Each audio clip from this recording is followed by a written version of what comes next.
was an accident. About an hour ago, a small jet went down inside New York City. The president was on board. President of what?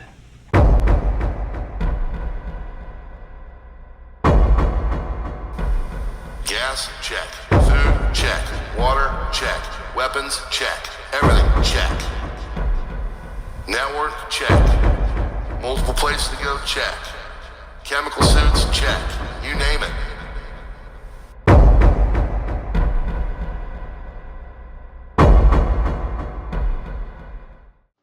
All right, folks, welcome back to PrepperNow.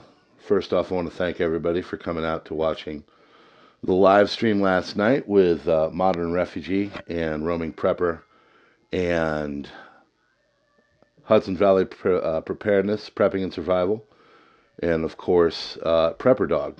And had a very good talk. If you have not seen that video, please go watch it. It is worth the time. We do it round robin style. We have questions. We go through it. Everybody gives a nice couple minutes of what's going on, from world events to prepping to artificial intelligence and just about everything in between. So great stuff there. Tonight I want to talk to you about why things in this world are now a little bit more dangerous than they were 24 to 48 hours ago. So, of course, what's the big news? Things have gone sideways in Syria, and now Syria is no longer led by Bashar al-Assad, and we don't really know anything besides this guy who's named Jelani, which means Golani in his name, so he is from the Golan area.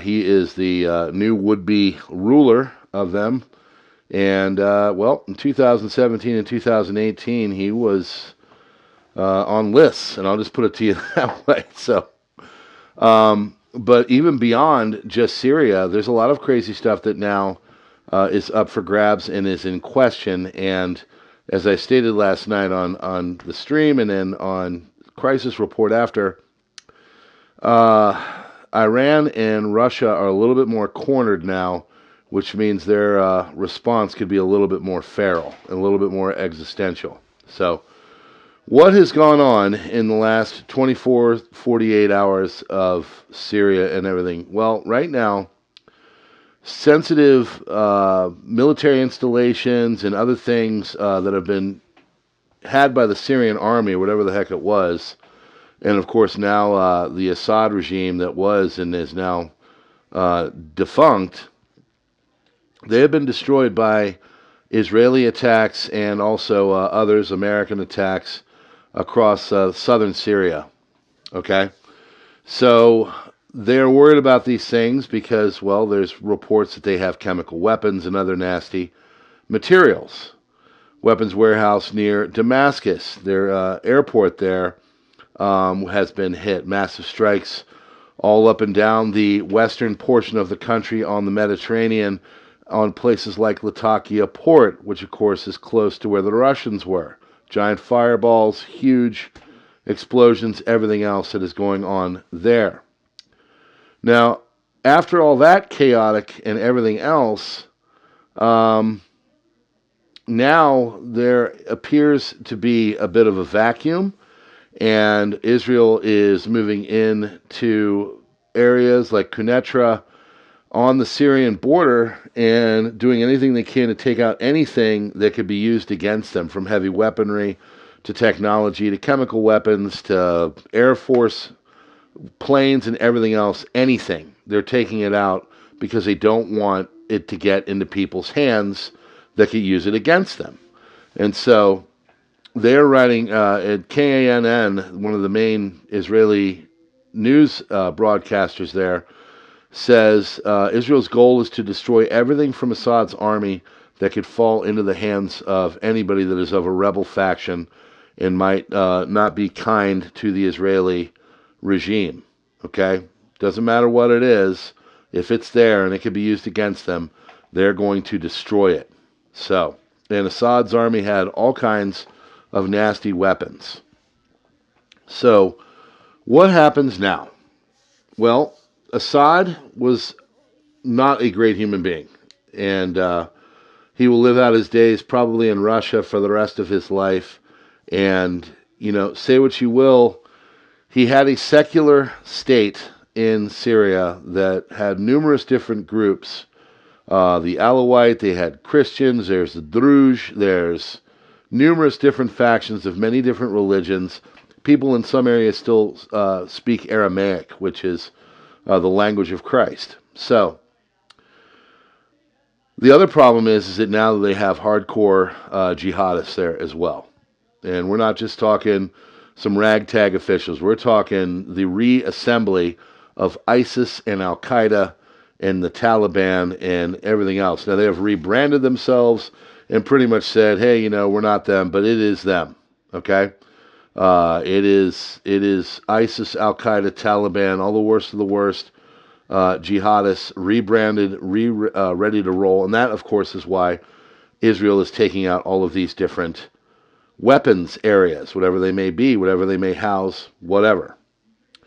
So, Christians were not in a great position there, but they were much better off than they're probably going to be now with these people running around with the ideas that they hold.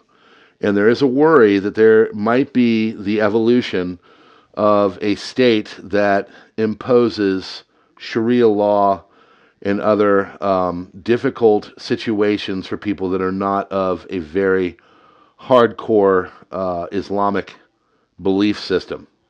Okay? So everybody was excited when all this happened because, Bashar al-Assad was not a great human being, but at the same time, he was the devil that we knew. And what replaces this now, we don't know. And it could be very bad. There's a lot of people that think it's going to be bad. So also, this means that Russia is really kind of on the ropes in the Mediterranean and Middle Eastern area. They had Tartus, they had Latakia, and they were able to manage their fleet of frigates and such and go in and out of the base there in Tartus, and it was a warm water port. Well, now it's all up for grabs, and they are not there. And of course, when you see all this, what really is worrisome is the fact that they are a little bit more cornered, and to Russia and to Iran, these things are existential. And these are not like Syria, where the worst thing they have are chemical weapons, as terrible as they are. Well, these countries have nuclear weapons. So what goes on from here could be really intense. I'm not saying, we're all going to get nuked tomorrow or anything like that, but what's going on in Ukraine is not great for the Ukrainians. Trump just went over there and said, hey, let's form peace. Zelensky, of course, shot that down. And Russia and Iran are both having some long conversations, I would imagine, in their sectors of the world, thinking about what they're going to do now in a post-Assad Syrian state of being in the Middle East. Also, you have to wonder, what are the Chinese doing? There is an existential threat to the Chinese as well. Now, the Chinese is a little bit more financial. They're trying to hold the glue together on their whole crappy economic and financial system that is getting its, rocked about through these real estate houses that are really just zombies. So, a larger war is looming, okay? A larger war is in the cards at some point. No, it's not going to be next month, but think that we're going to have 50 years of peace. I think you got another thing coming. So, a thing just came out that said, if the United States were to go into an expanded or protracted war with another larger, formidable country like, say, China or Russia, we would have a lot of problems holding on, and our stock of advanced missiles and stuff, especially after sending them to Ukraine, would run out. And we're not just talking in like a year or two, we're talking possibly in weeks in certain situations. The other problem is that we don't have the manufacturing base that the Chinese do, and to manufacture, and Europe is seeing this right now through the manufacturing houses of the Russian war machine, which is outpacing them, we would be outpaced by a formidable opponent. Our supply lines are strained still. The conflicts in the Middle East and in the eastern portion of Europe are really putting the pressure on everything. So, Representative John Molinar, a Republican from Michigan, said that what we've learned is that in a protracted war, our defense industrial base does not have the resources it needs to win that war. So they did a war game session, and they just basically panned all this out. What is this going to look like? U.S. military and defense industrial base, besides being stressed, are basically in the throes of a tumultuous nature in the Middle East, and with Russia's war in Ukraine, the Middle Eastern problems, and of course out in the Asia Pacific with China bearing down and looking over at the island state of Taiwan, it's not looking good if we were in a major war. And my worry about all this is that with all of these other things going on, these countries might say, you know what, no better time than the present, let's go for it. So there was a simulation, and it was run 25 times to ensure accuracy of results. And it showed that the United States has insufficient stockpiles of critical munitions for protracted war. Missiles that would be key to defeating China, Russia, land battles, sea battles, all of that stuff. Our defense landscape is not good. China has the manufacturing. Russia has the experience and is aligned with China. They have the resources. You all saw what happened last week with germanium and gallium, critical to radar systems for military, all of a sudden cut off from the Chinese. If America were to go into a protracted war, we would really have a tough time. And my fear, folks, is that with all these geopolitical things going on, as cool as it might look to some people right now, I'm worried that one of these countries is going to say, you know what, no better time than the present. Let's go for it. Let's take on the Americans while we can take them. Send me your thoughts. Put them all in the comments, all that. And, of course, just, you're smart. I like to say I've got the smartest subs on YouTube. Put it in there. Tell people what you think. Give me your opinion. What would a military conflict? Is there no military conflict coming? Is a military conflict coming, but in 10 years? Is it coming in 10 weeks? You tell me your thoughts. I'd love to know. As always, check the links in the description. I'd like to thank everybody for coming out to the live stream last night. There are ways to support the efforts here. There is the membership on YouTube. Almost 250 people between the two channels are members here. I really appreciate you doing all of that. And then, of course, there is Subscribestar and Locals for $3 a month, where I can share critical information that might get you in trouble on other platforms like Facebook. Other than that, there is Gab, Minds, Twitter X, and of course Truth Social.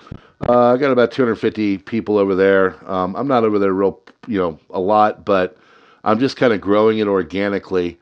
And the reason why is because, I want to have all options on the table. Also, I do have a super secret channel that I have expressed over on the Crisis Report, which would take over should the Crisis Report ever go down, or this one. If you ever need to know that, show up to the lives. They tend to be thrown into the chat from time to time. And if you're one of my longtime subs, you can always email me and I'll tell you where it's at. All right? All right, friends. God bless. Stack, stock, stick to the plan. Keep your head on a swivel and your powder dry. And I appreciate you coming by PrepperNow. We'll see you on the next one.